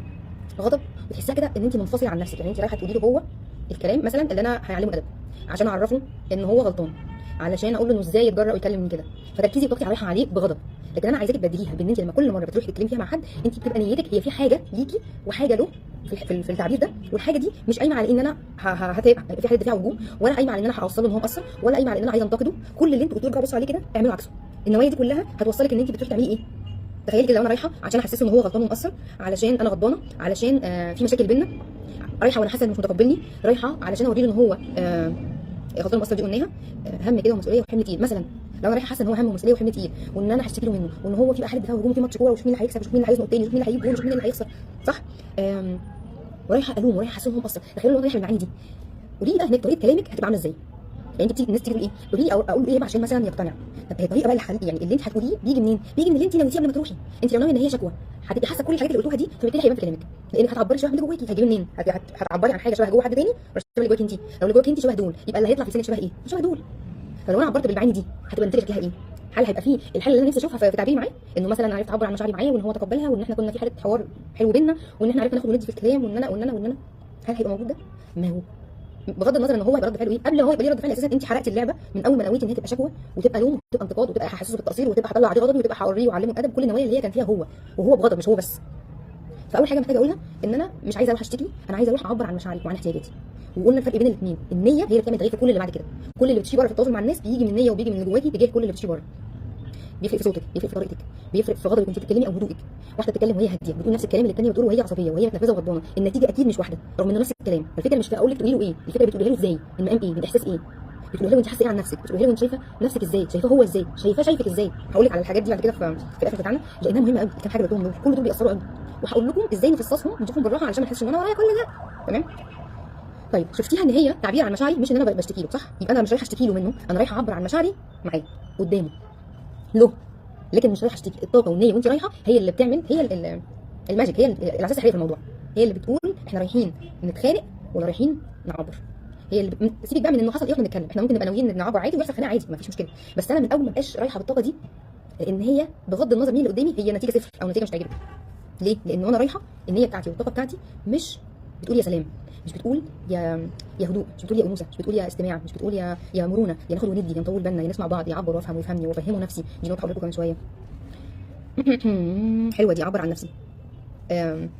صدر الكلام وتفكير سريع، ازاي ان انت عندنا الايدين والاركان بالظبط، انت كانك انت يعني عامله مصيبه وجايه تقولي والله العظيم انا اوصل احساسي انا بالظبط يا سميه. هي دي ان انا محتاجه، مش اشتكي له منه، مش عايزه ما يبقاش تركيزك عليه، تركيزك على نفسك. يعني انا هقول لكم مثال، من اسبوعين تقريبا كان عندي سيشن مع بنت، والسيشن دي حددنا ميعاد، وبعد ما حددناه هي في وقت ميعاد السيشن اعتذرت لسبب عندها وما حضرتوش، وطلبت ان احنا ناجله.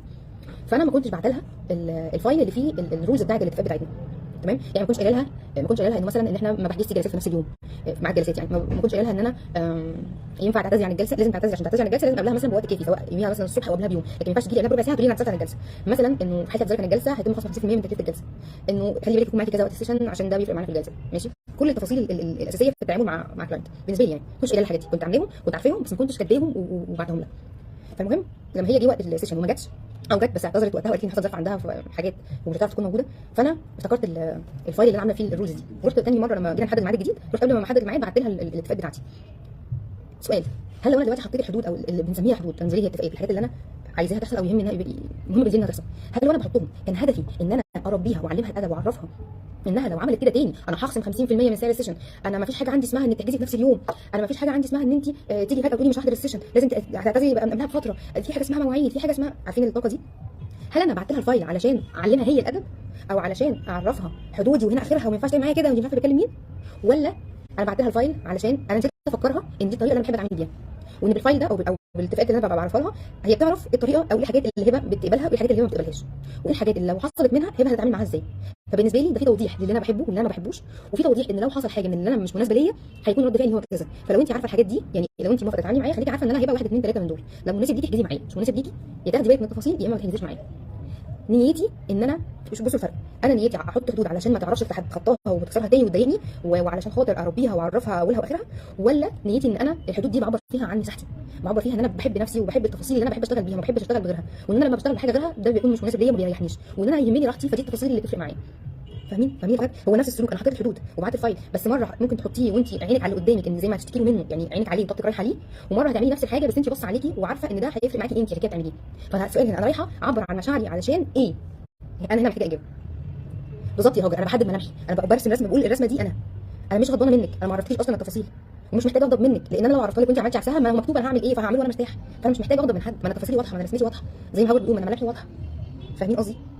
ينفع اشتم فيها بقى واقول الكلاينت اللي كذا اللي ما بيسمعوش اللي ما بيقولهمش، ممكن سهل اشتم فيها، بس هيبقى اسهل حاجه اعملها ان انا اشتم فيها، وهل ده اللي انا اخترته؟ لا، انا مش عايزه اشتم حد وما بحبش التعامل بالتفاصيل اللي ما فيهاش ادب او ذوق او احترام او حاجه زي كده، ويوم ما بختارها لانه بيكون ده المناسب وقتها، بس مش هيبقى ده هو السلوي في الحياه زي ما بنقول، مش هيبقى ده الخط اللي انا ماسكاه في الحياه، هيبقى حاله طوارئ بالنسبه لي، انما مش هيبقى ده العادي، مش بختار ان يبقى ده العادي. واصل لكم الفكره؟ نيتك من الحاجه اهم من الحاجه من السلوك اللي بتعمليه. انا ممكن اقول لك تعالي اعملي كذا وانا نيتي ان انا اساعدك، وممكن اقول لك تعالي اعملي نفس الحاجه وانا نيتي ان انا اعمل فيكي مقلب. نفس السلوك، انا قلت له ان انا ما بحبش كذا، بس قلتيها بنيه ايه؟ بنيه انك بتعرفي ادب ولا بنيه انك بتعبري عن نفسك؟ انا فهمته ان انا عايزه كذا ومحتاجه كذا، بس هو ما احترمهوش. تركيزك على انه احترم ولا ما احترموش، ولا كان تركيزك ان انت تقولي انك ما بتحبيش وانك مش عايزه وانك بتحبي وان ده اللي بيريحك؟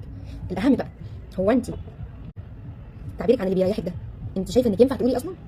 يعني انت مصدقه الراحه اللي انت بتطلبيها منهم بره انهم يريحوك انت بتريحي نفسك، او مصدقه انك ينفع ترتاحي، ولا انت بتطلبي منهم الحاجه اللي انت مش عارفه تعمليها لنفسك لانك مش عارفه تعمليها لنفسك؟ احترموني وريحوني لاني مش عارفه اريح نفسي، احترموا مشاعري وتقبلوها لاني مش عارفه اقبلها لنفسي، خدني في الحضن وقول لي معلش ولا يهمك لاني مش عارفه اقول لنفسي ولا يهمك ومعلش وحصل خير. اوكي انك تغلطي قول لي كده وعايزه اسمعها منك، عادي ان انا اغلط صح، علشان انا مش عارفه اقول لنفسي انه عادي ان انا اغلط. فانا قبل ما اقول لحد احترم مشاعري او ما احترمهاش، هو انا كنت رايحه له علشان هو اللي يحترمها، ولا انا كنت بعبر عن احترامي انا ليها؟ كنت بعبر عن احترامي لاحساسي ان انا عايزه اقول اني زعلت واتضايقت. انا مين فيهم؟ انا بره ولا جوه؟ انا محتاجه، بس شايفه على فكره انا مش غلط اني اكون محتاجه، ما انا محتاجه، انا لما بقول لكم دلوقتي كلامكم ده ما انا محتاجه اسمع كلام كويس دلوقتي، لاني بقالي فتره ما طلعتش، لاني بقالي فتره لاني ما قلتش الكلام ده قبل كده من الزاويه او من الامام ده، عادي. هل معنى كده مثلا ان انا اقل من انت اللي بقوله عشان قلت لكم قولوا لي كلام او تفاعلوا معايا؟ عادي، مش معناه كده خالص. انا حاسه الانجل اللي انا بقوله هو ده اللي طالع لكم وانتوا قلتوا انه واصل لكم، وقبل ما يوصل لكم انا قلت لنفسي لو انت جايه ما لقيتيش تفاعل من الناس هتعملي ايه؟ انا قاعده متفقه مع نفسي هعمل كذا، هكمل بنيه كذا، انا اصلا جايه عشان كذا مش عشان كذا، انا مش جايه علشان التفاعل بتاع الناس هو اللي يقول لي طلع لي جواكي، انا طلبت التفاعل علشان يساعدني ويدعمني في اللقطه دي، لكن مش هو اللي هيقرر لي هطلع ولا لا. انا هستمر فيه علشان انا عايزه اطلعه، مش علشان لو لقيت ناس هطلعه. انا كنت بعمل كده الاول، لو لقيت ناس هطلعه. طب انا ما لقيتش ناس، طب الناس لسه ما جاتش، بس هي ما كانتش رافضه او لا هي كانت محتاجاه بس انا لسه ما طلعتش بشكل كافي عشان يوصل لهم، فاستعجلت ومشيت. فمش عايزه التفاعل بره اللي يقول لي انا ايه ولا ماليش، ولا عندي ده قيم ولا لا. فانا قبل ما اقعد معاكم والاقي تفاعل انا قاعده مع نفسي وفي نفس النود، مش فاكره النود ولا النود الثانيه، لو ما لقيتش تفاعل انا هعمل ايه؟ همشي، هقفل، هزعل، هاحبط، هعمل ايه؟ ليه ارجع اقول لكم ليه ان في مساحه برجع ليها واشوف هو انا عايزه يبقى تصرفي ايه لما يحصل كذا، زي اللي عملته مع الكلاينت بتاعتي. فقبل ما اقول لها لو حصل كذا منك هيحصل كذا، انا بقول لنفسي لو حصل كذا في الموقف انا هبقى عايزه اعمل ايه؟ انا بحط الملامح او الرسمه اللي انا برضه مرتاحه لها. فنفس الفكره عندكم، وصل لكم الفكره؟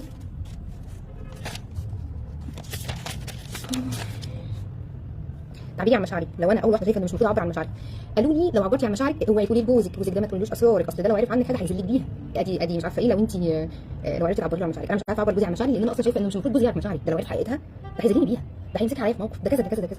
ما تعرفيش حد من جواكي، ما حدش ليه امان، بقى ممكن يمسكها يجرحك بيها بعد كده، ده ممكن يذلك بيها، ده ممكن يعرف يساومك عليها، ده ممكن ده ممكن. في الاخر انا شايفه ان مش المفروض اقول لجوايا لحد. طيب اروح اشتكي له ليه بهدوء، او ازاي هشتكي له وانا هاديه وانا مقدره ان انا ينفع اعبر عن مشاعري، وانا اصلا شايفه ان مش المفروض اقول لك، ده مش فكره ان انا تعبير ولا شكوى، ده اصلا انت مش المفروض تعرف، ده انت لو عرفت انا هيحصل لي مصيبه. انتوا متخيلين ممكن تبقي انت اصلا ما بتحكيش مشاعرك ليه؟ لانك شايفه انه مش المفروض اصلا انت تعرف. بص، السر اللي يطلع من بقك ما يبقاش سر، ماشي؟ وبعدين فما تقولش حاجه بقى لحد ولا حتى لنفسك، يمكن نفسك تفهم عليك وانت نايم مره. فطبيعي هيبقى عندي صعوبه ان انا اصدق ان انا ينفع من حقي اشتكي ايه؟ اقعدي ساكته بقى انت هتبقي نكديه، انت عايزه يعرف ان انت مش واثقه في نفسك في الموقف الفلاني؟ لا ما تقوليش. انت عايزه يعرف ان انت لما بتحصل كذا انت بتحسي ان انت مش قابله نفسك مثلا، او انت مش كويسه، او انت مش شاطره، او انت مهزوزه، او انت خايفه، انت بتتوتري زينا عادي؟ لا ما تتوتريش، مش باينه جنب للناس. هتهزي ثقتك فيكي ليه بقى؟ هتخليه بقى يقول لك ليه انت طلعتي بتخافي في المواقف، فبلاش مش هثق فيكي تاني في انك تعتمدي على نفسك في الحياه وتروحي تعملي بالعيال كذا. فاهمين قصدي؟ فساعات بيبقى ما تحكيش لحد، وخصوصا عندنا هيستوري كده لطيف، ما تحكيش لجوزك، ما تعرفوش اسرارك، ما تعرفوش نفسيتك، وما تخلوش كانه انت عليكي واحده يعني. السؤال بقى هو مش فعلا في ناس ممكن ما تعرفش تحتويك او تسمع مشاعرك او تشتكي لها منها؟ يعني هل كل معنى كلامك هبه انك بتقولي ان اي راجل تحكي له اي مشاعر وهيفهمها وهيحتويها وهتحسي ان انت انت كنت حامله نفسك من حاجات كتير يا بنت؟ الاجابه لا. مش اي حد ينفع يعبر عن مشاعره قدامه. ليه؟ لان مش اي حد جاهز انه يشوف مشاعر من النوع ده سواء في نفسه او في حد قدامه. يعني مثلا انا ما بحبش الفشل، فما بحبش اشوف حد قدامي فاشل. لو جيت حد قدامي بيحكي لي موقف ان هو فشل فيه او ان هو ما عرفش يتصرف، انا هبقى متضايقه، فهقول له ايه؟ طب اعمل كذا، طب ما تسيبش نفسك لهنا، طب ما تفكر في كذا. دايما هحاول ازقه من عند الشعور ده. مش عارف اقول له، مش عارف اهدي فيه، مش عارف اساعده ان هو يتخطاه او ان هو يعيش او ان هو يحس او ان هو يقبله. ليه؟ لان انا نفسي مش قابلاه. فلما تكون فهل اي شخص اروح ابين مشاعري قدامه، ما بقى بتقول لك عبر عن مشاعرك وقول اللي جواك وخليك حقيقي، خلاص روحي قولي للبنت اللي جواكي. راحت قالت له، مسكها عليها، رجعت بتقول لي ايه ده؟ هو ازاي؟ هو سؤال، هو انا من الدور اللي كده هروح احكي للناس؟ هل العلاقه دي تشيل ان هي تشوف مشاعر الطرف الثاني؟ العلاقه دي تشيل؟ ولا العلاقه لسه مش مؤهله لده؟ احنا ما بنيناش العلاقه دي. انا ببني العلاقه اللي اعرف اكون حقيقيه فيها. مش في فرق مهم قوي. في ناس بتبقى هي نفسها تحكي وتكون حقيقيه، فاي حد بتلاقيه قدامها بتروح تحكي له اللي جواها. هي هنا مش عارفه تكون حقيقيه امتى وما تكونش حقيقيه امتى. هي مش قادره تكون حقيقيه، هي مش عارفه تشيل مشاعرها، بس مش قادره تشيل ان هي غلطانه دلوقتي، مش قادره تستحمل ان هي عملت موقف هي بتلوم نفسها عليه. فاي حد لو جيرانها هيعدوا وما تعرفهمش اول مره هتحكي لهم. ليه؟ هي مش قادره ما تحكيش. مش ان هي بنت علاقه، اختارت حد بنت علاقه معاه، بنوا علاقه سوا، انها تستحمل انهم ينكشفوا على بعض ويبينوا مشاعرهم ويحكوا الحقيقه اللي جواهم. العلاقه دي عارفه تشيل. واصل لكم الفرق؟ عشان بنرجع بعد كده نقول ايه؟ هو انا عبرت ولبست في الحيط. ما هو هل الشخص كان مناسب؟ هل عارفين زي ما بيقولوا كده فرشت الارضيه بتاعت ده؟ يعني فرشت ان ده انه يحصل، ولا انت قررت بمزاجك ان انا عايز ده يحتويني، ده يسمعني، ماليش دعوه هو جاهز ولا لا، ماليش دعوه هو يعرف يشوف الحته دي فيا دلوقتي ولا ما يشوفش، انا عايز ده يحبني دلوقتي، ده يتكلم معايا، ده يسمعني، ده يديني قبول. طب دول هو بيعرف يشوف المشاعر دي؟ هو بيعمل كده لنفسه اصلا؟ هو يعرف يعمل كده طيب؟ هو يعني فاهمين قصدي؟ فخدوا بالكم من الحته دي، لان ساعات بتبقى الصفات عندنا او الحاجات عندنا محتاجه حكمه، يعني عشان توزنها لك. هي مش تعبير عن حقيقتي فبمشي بعبر عن كل اللي جوايا كل الناس، ما انا حقيقي بقى. لا. حاجه كمان مهمه، في فرق لما اكون بعبر عن مشاعري وبين لما اكون بحدف مشاعري على اللي قدامي. يعني ايه؟ يعني انا دلوقتي زعلانه، فرحت قعدت اشوف انا زعلانه ليه، فلقيت انا زعلانه علشان انا ما خدتش كذا وما حصلش كذا، وده حسسني ان انا مش عارفه حاجه في الدنيا دي ولا ايه، انا حزينه، انا زعلانه، انا مكتئبه، انا ايا كان. حلو، دي مشاعري وده اللي انا حسيته. او حذف المشاعر بقى اللي هو ايه؟ انا زعلت معاك في موقف، انا مش هاخد وقت مع نفسي، لا اركن لي على جنب، انا هروح اكلمه دغري واقول له جوايا انت ازاي تعمل كذا، انت لما عملت كذا. هي بتقول له ايه؟ انا حسيت بكذا لما انت عملت، سيبها له ازاي؟ وهي حادفه مشاعرها عليه. عارف كأن حد مسك الحبه النسكافيه دول وراح حادفهم كده في وش الكاميرا. فاهمين؟ هي حدفت مشاعرها عليه، ده لقيتها مش عبرت عنها. حدفتها يعني ايه؟ يعني ما رجعتش لنفسها وحسيتها وفهمت هي حاسه ايه، بعدين طلعت تعبر عن اللي هي حاساه. لا، هي زعلت فراحت له قالت له اللي عندها كده وش، ورجعتهم بالظبط عليه وراحت جايه. طيب بعبر عن مشاعري نيتها عليا مش على اللي قدامي. انا حسيت لما حصل وكنت محتاجه كذا وكنت عايزه كذا، ولما انت بتعمل كذا انا بحس كذا وبترجمها كده وبفكر فيها بالشكل الفلاني، فببدا اعرف الناس عليا. دي نقطه مهمه. ساعات الناس بتشوف ان المفروض اللي قدامي يفهمني من نفسه، خصوصا الستات، هو يفهمني من نفسه. لا، مش المفروض انا اقول ان انا كذا، ده على اساس ان هو كان عايش معاك. انت لو عايشه مع نفسك، انت نفسك ما بتفهميش نفسك دايما. ساعات تحسي ان انا مش فاهمه نفسي، مش اكتشفت ان انا كنت مش عارفه ايه. انت طول الوقت بتكتشفي نفسك، يبقى هو منين هيبقى عارفك من غير ما انت تحكي عن نفسك. فنقطه ان انا اما اكون في علاقه، لا يا جماعه وضحوا نفسكم للناس، قولوا لهم انتوا بتزعلوا من ايه وبتفرحوا من ايه وبتحبوا ايه من الاول. النهارده لو انا ما بنيتش العلاقه دي مع حد وبعدين جيت النهارده سمعت كده وقررت ان انا هروح اقول لهم انا مين وبحب مين ومش عارفه ايه، وهم ما استقبلوش ده، ليه بس استقبلوا كده بكلامي؟ انا ما بنيتش ده مع الناس. فلما اجي النهارده ابنيه، ما اتوقعش ان هم فجاه هيتقبلوا وعادي، مش حتى هيستغربوا، هيستغربوا شويه. وما تروحيش تعمليه تكبيه برده على الناس واحده واحده، ده عبري عنه واحده واحده. ليه؟ لان انت نفسك محتاجه تاخدي وقت علشان تتعودي ان انت بتقولي انا ده وبحب ده وما بحبش ده. فقبل ما تطالبي الناس ان هي اوكي على اللي انت بتقوليه، لا، انت محتاجه تدي نفسك وقت انك تشوفي نفسك بتقولي في العلاقه بتاعتك اللي ما كنتش بتعرفي تعملي كده فيها، انه انا بحب ده وبزعل من ده وبحس كذا. على فكره لما بحس كذا انا بشوفه كده وبترجمه كده، انا عارفه ان بيبقى قصدك منه حاجه ثانيه، بس انا ما بعرفش غير 1 2 3. فابدا اوضح نفسي للي قدامي، انا بزعل من كذا وبحب كذا، برتاح في ده. لما بتعملوا كده انا عارفه مش بيكون قصدك، بس انا بيوصلني بالشكل ده فبيضايقني. فلو انت حابب ان انت تعمليه بالشكل اللي انت قصدك عليه، اعمله بالشكل الفلاني، انا هيبقى مريح ليا اكتر وهيبقى اسهل بالنسبه لي. مثلا انا بخاف من الحاجات اللي كذا، فلو انت من المسؤوليات مثلا الكبيره، فلو انت عاوز تطلب مني حاجه حاول تقول لي قبلها بيوم علشان اجهز نفسي ليها. ما بحبش الحاجه المفاجاه، انا بعرف نفسي للناس، ما بحبش حد يطلب مني حاجه فجاه. فلو سمحت عايز مني حاجه عرفني قبلها شويه عشان احطها في الجدول بتاعي. مثلا مش كل مره هتخانق مع الناس ان هو انتوا ليه كل شويه تجيبوا لي حاجه وتقولوا لي فجاه اعملي كذا، ما انا ما وضحتش بقى.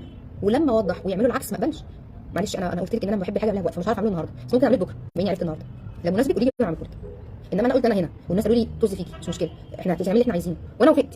طب انا اللي بقول لهم ان انا كلامي ده ما بقفش عنده. لا، انا لما بحب كذا بعبر عنه وانت بتعملي عكسه انا ما بقبلوش، بس مش لازم اعمله بعنف، مش لازم ارفضه بخناقه. لا، ممكن ارفضه بمرونه ان انا بدي بديل، انا مش هقدر اعمله النهارده فممكن اعمله بكره. لو الناس بتقولي لي كره في ملعبك انت بتردي.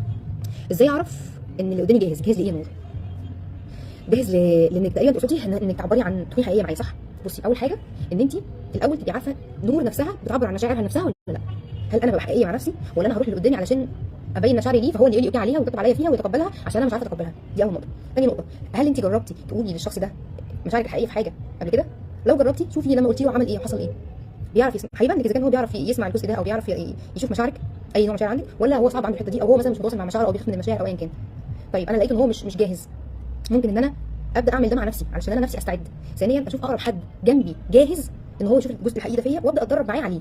مش لازم اروح للشخص اللي انا عايزه مترجته ان ده اللي يسمعني، ممكن اروح لحد جنبي بيعرف يسمع، بيعرف يشوف مشاعر اللي حواليه، بيعرف يكتشف مشاعر قدامه ويقبلها عادي ويسمعها من غير ما يحكم مثلا عليها. فاهم قصدي؟ وده اللي اتدرب معاه ان انا اكون حقيقيه مره في موقف، ووقت بوقت اديله مواقف تافهه قوي بسيطه قوي بس باين فيها مشاعري واكبرها مع الوقت، لغايه ما انا اتدرب ان انا بعرف ابين مشاعري لنفسي، ثم انا بتدرب ان انا بعرف ابين مشاعري مع حد قريب مني، ثم انا بتدرب اني بعرف اطلع اللي جوايا واكبره سنه، واقول في حاجه اهم اكتر سنه، واقول في حاجه ما كنتش اقدر اقولها قدام حد قبل كده سنه، واقول حاجه ما كنتش اعرف اسمعني بقولها اصلا. انا مش عارفه اقول ان انا بخاف من كذا، ان انا مش واثقه في نفسي في الحته الفلانيه، فالاول قلتها لنفسي وعرفت اسمعني وانا بقول ده، كنت بقدر الاول، وبعدين اخترت حد عنده المنطقه دي، عنده المساحه ان هو يستقبل ده عندي مني، ورحت اتكلمت معاه. بقى في شخص واحده في واحده هكبر المساحه دي. فاهمه قصدي؟ فهكبر مساحه ان انا بقى عندي دايره قريبه بعرف اكون حقيقيه معاها.